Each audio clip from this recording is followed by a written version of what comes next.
Hello, আসসালামু আলাইকুম সবাইকে। আমি আজকে আলোচনা করব যে একটা $400 প্রজেক্ট পাওয়ার মতো অবস্থায় বা পাওয়ার অপরচুনিটি ছিল, আমি চাইলে হয়তো করতে পারতাম। এই প্রজেক্টটাকে আমি রিজেক্ট করে দেওয়ার কারণও বলবো, এবং পাশাপাশি আমি গত লাস্ট যে ভিডিওটা তৈরি করছিলাম সেখানে আমি বলছিলাম যে বায়ার রিকোয়েস্টে আপনি প্রপোজালে কী লিখলে আপনাকে ক্লায়েন্ট মেসেজ দিবে বা আপনি প্রজেক্ট পাবেন। তো এই কথাগুলো যে বলছিলাম এটা আসলে কতটুকু মানে যুক্তি ছিল বা কার্যকর, এই বিষয়টা আজকে আপনাদেরকে আমি প্রুফ করব। এবং আমি মাত্র একটা বিট করছি, এই গত 2 দিনে একটা বিট করছি, এবং ক্লায়েন্ট এসে আমাকে ওই বিটটাতেই আমাকে রেসপন্স করছে। এবং ক্লায়েন্ট হচ্ছে ইউএসের, এবং তার প্রজেক্ট হচ্ছে $400, এবং প্রজেক্টটা ছিল অন পেজ ইস্যুর জন্য। তো আমি আসলে প্রজেক্টটা কেন রিজেক্ট করছি, এবং এই ভিডিওটা আপনারা যারা বায়ার রিকোয়েস্টের মাধ্যমে অর্ডার নিয়ে আসতে চান তাদের জন্য আসলে দেখা প্রয়োজন আমি মনে করি, এবং আমার মনে হলো যে এটা আপনাদের সঙ্গে শেয়ার করা উচিত, যার কারণে আমি আপনাদের সামনে আসলাম এটা নিয়ে কথা বলার জন্য। আচ্ছা, আমরা এখন মনিটরে যদি একটু দেখি, আসলে শেখার কোনো শেষ নাই। আপনারা গত ভিডিওটা যারা আমার দেখছেন ওইখানে দেখবেন সেন্ট বায়ার রিকোয়েস্ট এখানে ছিল 808টা, এবং এগুলা মোটামুটি আমি 2-4 বছর আগে সেন্ড করা, এবং আমি কাজ করছি হয়তো এই অ্যাকাউন্টে লাস্ট 2-4 বছর আগে।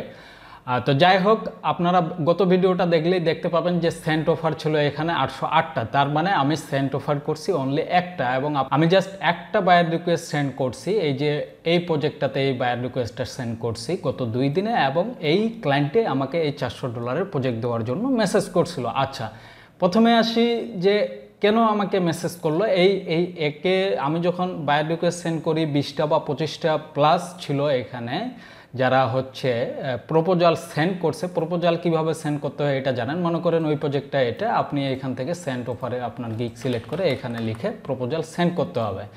তা আমি একে যেইভাবে প্রপোজাল সেন্ড করি এবং সে কী চাইছিল আমরা একটু ক্লিয়ার হয়ে নেই। সে প্রথমে বলে দিছে যে আপনি যদি অলরেডি কোনো প্রজেক্টে কাজ করে থাকেন তাহলে এই প্রজেক্টে বিট করিয়েন না, কারণ তার একটা ফুল টাইম এরকম একটা অ্যাসিস্ট্যান্ট লাগবে বা কাজ করা লোক লাগবে যে ওয়ান পেজ ইস্যু এবং ওয়ার্ডপ্রেসের উপরে এক্সপিরিয়েন্স আছে। ওয়াইপি বলতে ওয়ার্ডপ্রেস এক্সপিরিয়েন্স আছে, এরকম একজনকে লাগবে, একজন পার্সন লাগবে, এবং যাকে সে এমপ্লয়ি স্যালারি হিসাবে $400 দিবে প্রথম মান্থ যদি কোয়ালিফাই করে।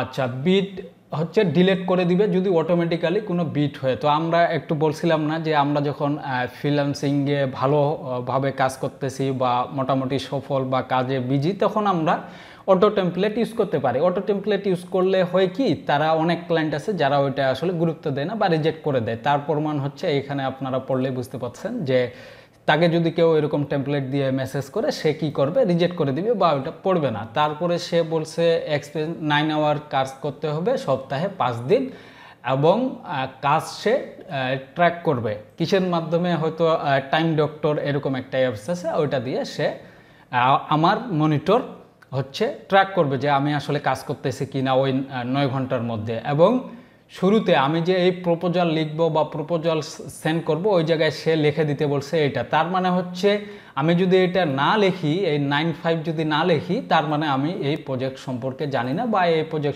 প্রজেক্টটা আমি পড়ে দেখি নাই।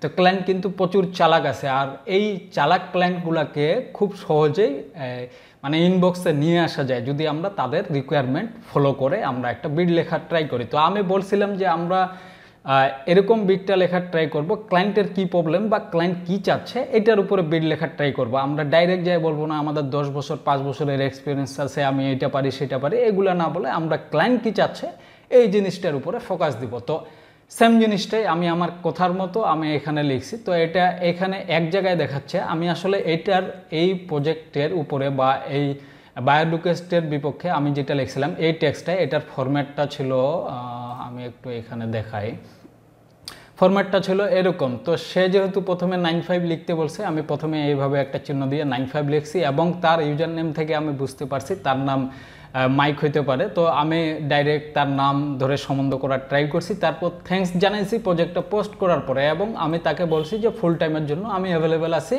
এবং আমি 9 ঘন্টা করে কাজ করতে পারবো। তার মানে তার প্রজেক্টটা যে শুধু আমি পড়ছি এতটুকুই না, তার প্রজেক্টটাও বুঝতে পারছি এবং প্রজেক্ট সম্পর্কেও কিছুটা বলছি, এবং আসি আমার এক্সপিরিয়েন্সটা আমি কিভাবে এক্সপ্লেন করছি। তো আমি তাকে বলছি যে আমি আসলে আপনার জন্য কি করব বা কি করতে পারি বা কি কি আসলে সার্ভিস আমি প্রোভাইড করতে পারবো এই আপনি যেই সার্ভিসটা খুঁজতেছেন এটার উপরে।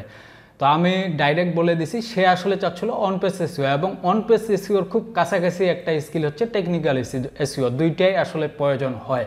তো আমি কি করছি, প্রথমে ক্লিয়ার করে দিছি যে আমি একটু অ্যাডভান্স বা আমি অন পেজ এসইও সম্পর্কে মোটামুটি ভালো বুঝি। তারপরে আমি পয়েন্টগুলো বলে দিছি যে on page SEO technical SEO করার জন্য যেই ছোট ছোট পয়েন্টগুলো থাকে বা যেই কাজগুলো করার লাগে এগুলো আসলে কি। কিওয়ার্ড অপটিমাইজেশন, মেটাটেক্স সেট করতে হয়, ওয়েবসাইট ইন্ডেক্স করতে হয়, সাইড ম্যাপ সেট করতে হয়, রোবোটেক্স সেট করব বা এসএসএল সেট করব, ওয়েবসাইটের স্প্লিট আপ করব, ওয়েবসাইট অডিট করব, ইমেজ অপটিমাইজেশন করব, কন্টেন্ট অপটিমাইজেশন করব, এবং দুইটা প্লাগইনের নাম বলছি যেই দুইটা প্লাগইন দিয়ে এসইওর কাজ করে মূলত যারা অন পেজ এসইও নিয়ে কাজ করে ওয়ার্ডপ্রেসে, এবং ওয়েবসাইটটা যদি সে আরও সিকিউর করতে চায় আমি সেটাতে হেল্প করতে পারবো। এবং এই যে টেক্সটটা দেখতেছেন এটা আমি গত টিউটোরিয়ালে আমি এই টেক্সটাই আপনাদেরকে স্যাম্পল হিসাবে দেখাইছিলাম যে আমরা কিছু টেক্সট করতে পারি শেষের দিকে যে আমাদেরকে জন্য মেসেজ করে বা আমাদেরকে বুঝাইতে হবে তার মেসেজের জন্য ওয়েট করতেছি। তো এরকম 3টা স্যাম্পল ছিল, তার মধ্যে আমি একটা স্যাম্পল ইউজ করছি, নিচের স্যাম্পলটা ইউজ করছি, এবং এটা হচ্ছে টেক্সট। তাহলে আপনারা যদি একটু মিলান যে ক্লায়েন্ট যেই জিনিসটা চাচ্ছিল সেই জিনিসটাই আমি বলছি, এবং আমার এক্সপিরিয়েন্সটাও আমি তাকে কথা দিয়ে বুঝাই দিছি, যদিও আমি বলি নাই আমার 5 বছর বা 7 বছরের এক্সপিরিয়েন্স আছে, কিন্তু সে কোথায় বুঝতে পারছে যে আমি অ্যাটলাস্ট অন পেজ এসইও সম্পর্কে ভালো বুঝি, এবং তার যে প্রজেক্ট যে রিকোয়ারমেন্ট সেটাও আমি করতে পারবো এটা সম্মতি জানিয়েছি, এবং তার প্রজেক্টটা যে পড়ছি এটাও প্রুফ করছি। তো ক্লায়েন্ট যখন আসে আমার এটা পড়বে অবশ্যই আমাকে প্রজেক্ট দেওয়ার জন্য নক করার ট্রাই করবে। এখন দেখা যাচ্ছে তাকে যে 20-25 জন প্রপোজাল সেন্ড করছিল, হয়তো আমার মতো সেন্ড করছে 2 জন বা 3 জন সর্বোচ্চ, এরকম হতে পারে।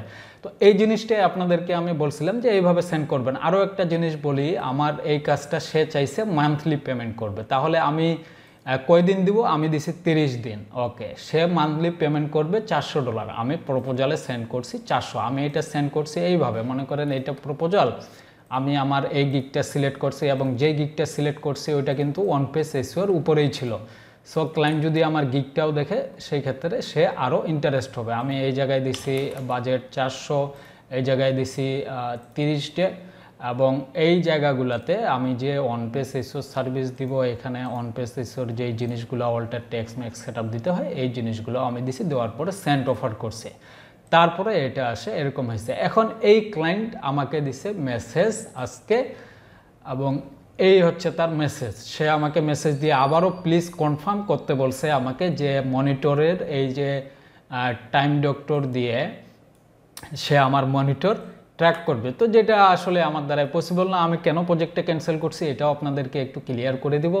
আর তার জন্য কাজ করতে হবে 9 ঘন্টা। তো আমি এটা ডাইরেক্ট, এখন একটা প্রজেক্ট আপনি যখন রিজেক্ট করতে যাবেন এটা আসলে ডাইরেক্ট বলা উচিত না যে আমি আপনার প্রজেক্ট করব না বা করতে পারবো না, এরকম বলা না। আমি একটু কিভাবে আসলে কথাটার উত্তর দিচ্ছি, থ্যাংক ইউ আসলে নক করার জন্য আমি তাকে থ্যাঙ্কস জানাইছি, এবং আমি যে এটা করতে পারবো বা ফুল টাইম প্রজেক্ট এটা আমি বুঝতে পারছি। বাট গতকালকে আমি 2টা জব পাইছি। সো অ্যাজ ইওর রিকোয়ারমেন্ট, আপনার যে রিকোয়ারমেন্ট ছিল যে অন্য কোনো প্রজেক্টে কাজ করলে এটাতে বিট করা নিষেধ করছিল। সো আমি যেহেতু 2টা প্রজেক্টে কাজ করতেছি তাহলে আসলে আমি তার প্রজেক্টের জন্য পারফেক্ট না, এইভাবে আমি তাকে বোঝানোর ট্রাই করছি, এবং তাকে আরও ক্লিয়ার করে দিছি সরি ফর দ্যাট। তার মানে বোঝাচ্ছে আমি তার প্রজেক্টটা করতে চাচ্ছি না বা করব না, এবং সে ওকে লিখছে, আমি থ্যাঙ্কস দিছি, দিয়ে বিদায় করে দিছি। এখন যদি আমরা আসি ক্লায়েন্টের, আমি আগে আইডেন্টিফাই করে নিছি বিট করার আগে যে ক্লায়েন্টটা রিয়েল কিনা ফেক। তো আমি তার ইউজার দিয়ে আমি ইউনাইটেড স্টেট দেখছি, এবং অলরেডি সে 29টার মতো রিভিউ আছে তার প্রোফাইলে, তার মানে সে রিভিউ দিয়ে কাজ করায় এবং কাজ নিয়ে একটা রিয়েল ক্লায়েন্ট। তো আমি $400 প্রজেক্ট কেন করব না এটা নিয়ে হয়তো অনেকেরই মাথা ব্যথা, এটা আমি একটু ক্লিয়ার করে দেই। তো $400 প্রজেক্টটা যদি আমি ফাইবারে করি, আমার কাছ থেকে ফাইবার কাটে নিবে $80, আমি $80 মাইনাস করে নিলাম, তার মানে প্রজেক্টটা আচ্ছা ঠিক আছে, তার মানে প্রজেক্টটা হচ্ছে $320। এখন $320 আমি যদি ডেলি কাজ করি 9 ঘন্টা করে, সপ্তাহে 5 দিন, এবং 4 সপ্তাহে যদি 1 মাস হয় আমাকে কাজ করতে হবে 180 ঘন্টা, আরও 2 দিন থাকবে, মনে করেন যে 190 ঘন্টা ধরেন। 190 ঘন্টা কাজ করে আমি পাবো $320। তো পার ডে পার আওয়ারে আমি কত কামাচ্ছি এটা একটু আমার দেখা উচিত। 190, সরি এটা ভুল হয়েছে, আমি 320/190 দিতে হবে। তা আমি পার ঘন্টায় 150 টাকার মতো পাবো। এটা হচ্ছে ডলার, $1.50, 1.60 বা $7 মতো পার আওয়ার আমি ইনকাম করতে পারবো, যেটা হচ্ছে ঘন্টায়। তার মানে আমাকে প্রথম সত্য হচ্ছে ডেলি 9 ঘন্টা কাজ করতে হবে, যেটা আমার দ্বারা পসিবল না। আমি 2.5 থেকে 3 ঘন্টা কাজ করতে পারবো, এবং মোটামুটি আমি একটা প্রজেক্টের পিছনে পড়ে থাকতে পারবো না, আমাকে অন্যান্য প্রজেক্টে কাজ করতে হবে। এখন যেহেতু ঘন্টায় এরকম দিচ্ছে, আমি মাস শেষে $320 এখান থেকে উইথড্র দিতে দিতে $5 বা $4 মতো কাটবে, চলে যাবে, যেগুলো যাওয়ার পরে আমি হয়তো 28 থেকে 29,000 টাকা পাবো। এখন 29,000 টাকা ইনকাম করতে গেলে আমার যে বাকি কাজগুলো আছে সব কাজ অফ করে আমাকে এটার পিছনে সময় দিতে হবে, কারণ 9 ঘন্টা ডিউটি করা কম সময় না। এবং 9 ঘন্টা যদি আমি ডেলি খাটি, আমি যদি one page SEO service provide করে, আমি মোটামুটি প্রতি 2 দিনে আমি একটা ওয়েবসাইট কমপ্লিট করতে পারবো ওয়ান পেজ এসইও। তো 15টা যদি ওয়েবসাইট ওয়ান পেজ এসইও আমি সার্ভিস নর্মালি প্রোভাইড করি, একটা যদি $50 করেও নেই, আমার ডলার হওয়ার কথা $750 বা তারও বেশি। এখন সেই ক্ষেত্রে ওয়ান পেজ এসইওর জন্য যদি 100 করে নেই তাহলে আরও বেশি হবে। তো সেই জায়গায় আমি মাত্র পাবো $320, এবং এটার জন্য আমাকে সময় দিতে হবে, এবং তার কাছে আমি 9 ঘন্টা করে জিম্মি থাকবো। সে যে কোনো সময় আমার পিসি থেকে স্ক্রিনশট নিয়ে দেখবে। তো এটা আমার দ্বারাই পসিবল না। যারা একবারে নতুন, যাদের একবারেই ওয়ার্ডার নাই, তারা এই প্রজেক্টটা করে তাদের কেরিয়ার শুরু করতে পারে, তাদের জন্য ঠিক আছে। তো আমি এতটুকুই ক্লিয়ার করতে আসছি। আপনাকে আপনার ভ্যালু বুঝতে হবে। আপনি প্রজেক্ট পাইলে উড়েই যায় করতে হবে এরকম না, প্রজেক্ট নেওয়ার আগেই আপনাকে বুঝতে হবে যে এই প্রজেক্টটা আপনি করতে পারবেন কি না। আমি যদি এই অর্ডারটা করি সেক্ষেত্রে আমার অন্য প্রজেক্টের ক্ষতি হবে, এবং আমার অনলাইনের যারা স্টুডেন্ট আছে, আমি যাদের ক্লাস নেই, এই ক্লাস নিতে সমস্যা হবে, আমার ঘোরাঘুরি, খাওয়া দাওয়া সব কিছুতে একটা সমস্যা, মানে আমি একটা ভেজালের মধ্যে পড়ে যাব এই 28,000 টাকার জন্য। এখন অনেকে বলতে পারেন যে ভাই আপনি তাহলে মাসে কয় লাখ টাকা ইনকাম করেন যে 28,000 টাকার প্রজেক্ট রিজেক্ট করে দিচ্ছেন। বিষয়টা এরকম না, কয় লাখ টাকা ইনকাম করি বা এরকম না। আমার কোনো মাসে এরকমও হইতে পারে 50,000 বা 45,000 ইনকাম হয়েছে। এখন সেই ইনকামটা আমি আসলে কয় ঘন্টা সময় দিছি বা কয় মিনিট সময় দিছি, এটাই হচ্ছে ম্যাটার। আমি এই 9 ঘন্টা সময় দিয়ে 28,000 টাকা, যেটা আমার কাছে ভ্যালু মনে হয় না এবং আমি করি নাই, আমি রিজেক্ট করে দিছি, এটাই হচ্ছে কথা। আচ্ছা ঠিক আছে, সবাই ভালো থাকবেন, আল্লাহ হাফেজ। এবং পরবর্তী ভিডিও আসবে আমাদের ইমেল মার্কেটিং অথবা ওয়েব রিসার্চটা আমাদেরকে শিখে নিতে হবে মার্কেটিংয়ের জন্য। এবং আমাদের একটা কোর্স ছিল, ফ্রি বেস ছিল, যারা আমাকে ফলো করেন শুরু থেকেই, তাদের জন্য, এবং তাদের যেই কোর্সটা আমি কমপ্লিট করার প্ল্যান করছি। তো সেই হিসাবেও আমি হয়তো ওয়েব রিসার্চের ভিডিও দেবো অথবা আমি ইমেল মার্কেটিংয়ের ভিডিও দেবো। সবাই ভালো থাকবেন, আল্লাহ হাফেজ।